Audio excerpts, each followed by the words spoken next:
आज आपण वरणफळ करणार आहोत. त्यासाठी छोट्या 2 वाट्या तूर डाळ आणि मूग डाळ घेतलेली आहे. त्यात पाणी टाकायचं, मीठ टाकायचं, टोमॅटो टाकायचा, हिंग थोडंसं टाकायचं, 4 शिट्ट्या करून डाळ शिजवून घ्यायची. इकडे खोबरं, कोथिंबीर, लसणाचं वाटण काढायचं. इकडे पीठ मळून घ्यायचं.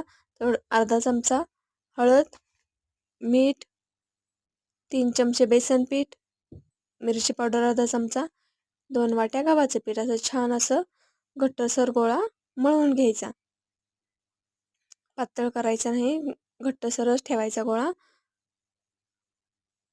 छान असा घट्ट गोळा 10 ते 15 मिनिटासाठी मळून झाकून ठेवायचं. इकडे तेल गरम करून घ्यायचं. त्यात जिरी मोहरी टाकायची,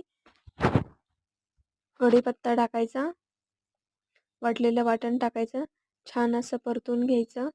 इकडे अर्धा चमचा त्यात हळद टाकायची, कांदा लसूण मसाला टाकायचा, गोडा मसाला टाकायचा, छान असं परतायचं. शिजवलेली डाळ टाकायची, पाणी टाकायचं आणि छान अशी मंद आचेवर उकळी आणून द्यायची. त्याला उकळी आली की चवीप्रमाणे त्यात मीठ टाकायचं, लागलं तरच.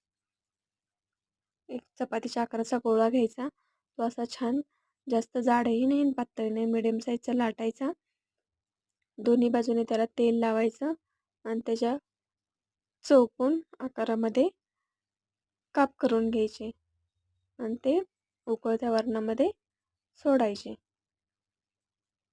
सर्व आपण जेवढे आपल्याला पाहिजे तेवढे करायचे आणि तेवढे ते आपल्याला चकोल्या वरणामध्ये सोडून द्यायच्या. छान अशा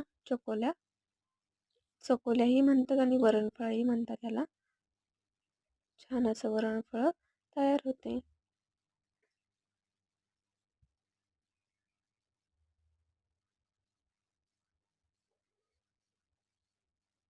असं छान काढून घ्यायचं. त्यात वरती तूप टाकायचं, गावरान तूप.